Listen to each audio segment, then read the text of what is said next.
各位，大家都知道，中国人呢自古都好面子，可是这个面子呢是自己挣来的，而不是别人给你的啊。中国大陆呢也的确给这个郑丽文及其国民党呢很大的面子了，是吧？有那个中国网友说，对待这帮到大陆来要饭的这个连总书记都接见了，那郑丽文那不就立刻就飘了吗？这人一飘那就容易暴露本色啊。最近呢，郑丽文在台湾这个言论说要那个抵抗解放军决战，然后又推出了所谓的无人机法案，要对抗解放军，是吧？那郑丽文呢由于他的言行不一，他真的是猪八戒照镜子里外不是人，就把那个党内的那些心向大陆的深蓝的人士也给得罪了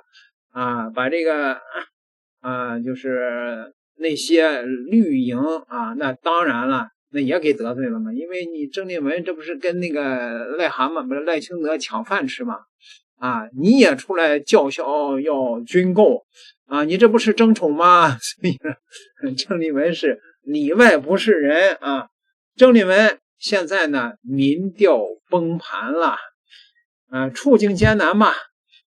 美丽岛电子报的民调显示呢，就郑丽文的信任度部分，仅有 26.7% 的民众表示信任。虽然比上个月呢还稍微增加了 2.9个百分点，但与此同时呢，不信任度却大幅的冲高了 4.3个百分点，来到了 56%， 其中 35.8% 很不信任那么这份民调中呢，中国国民党的好感度呢是 29.9%， 换言之，郑丽文的信任度再度低于国民党的好感度这显然呢是一个重大的警示吧。郑丽文就任之初呢是雄心勃勃，立志改造国民党，打造这个国民党的新形象，打破宫廷政治，但呈现出来的结果呢却太不理想了。随着尹乃菁退出爆料，国民党是吧这个运行效率缓慢，且郑丽文对他的发言并未充分的信任和授权姐妹关系也变成了邻居关系了董志森呢称为是郑丽文现象，他认为这个现象令党内的人士不安，甚至有大庄脚后悔投票郑丽文了，就是国民党的大佬现在后悔支持郑丽文了。郑丽文的民调一直在低位运行跟他的个性是相关的。他的优势呢是这张嘴，但是呢成也这张嘴，败也这张嘴郑丽文优势在于倔强可是呢郑丽文的倔强呢也是容易把他自己给葬送了，动不动就自以为是，对吧？说话嘴上没个把门的，结果郑丽文呢就是在大陆积攒的那一点点名声被他自己一两句话完全败光了。大陆的这些大 V 们还是在连篇累牍的批评郑丽文。大家来看看，对于郑丽文我们能够寄予厚望吗？其整套两岸政治主张其实延续马英九旧有思维，本质已脱统，谋求长久维持台海分裂现状。国民党主席郑丽文在接受英国经济学人专访时，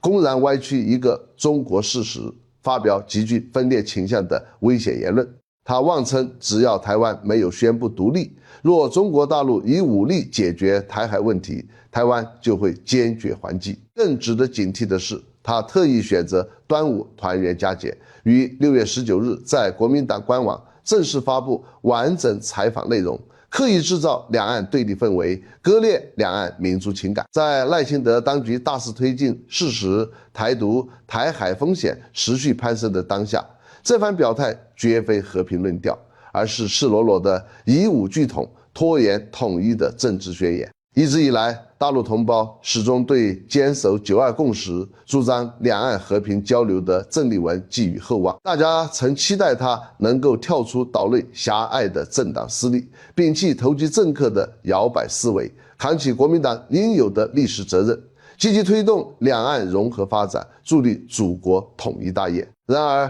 从其过往争议言论到此次对外挑衅表态，彻底撕下了他温和亲和的伪装，将其暗藏已久的脱筒、暗读真实立场暴露无遗。早在此前的公开表态中，郑丽文就曾抛出错误谬论，声称两岸统一必须获得台湾2300万民众的同意。这套说辞看似尊重岛内民意，实则是篡改国家主权法理，变相分裂国家的政治诡辩。法理之上，台湾是中国不可分割的固有领土，台海主权归属于全体中华儿女，台湾地区民众无权单方面决定国家统一的走向。所谓需台湾民众同意才能统一，本质是将台湾包装成独立政治实体，为祖国统一设置人为壁垒，以此无限拖延统一进程，追根溯源。郑丽文的错误两岸理念完全传承自马英九执政时期不独、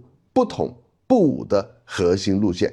马英九主政期间，依托九二共识维系两岸和平格局，充分享受大陆释放的经贸红利，惠台政策，却始终刻意回避统一议题，从未主动推动统一进程，一味固守两岸分裂现状，是典型的软性脱统、隐性暗读路线。在此基础上，郑丽文进一步延伸升级了这一投机策略，形成属于自己的政治三位一体论调。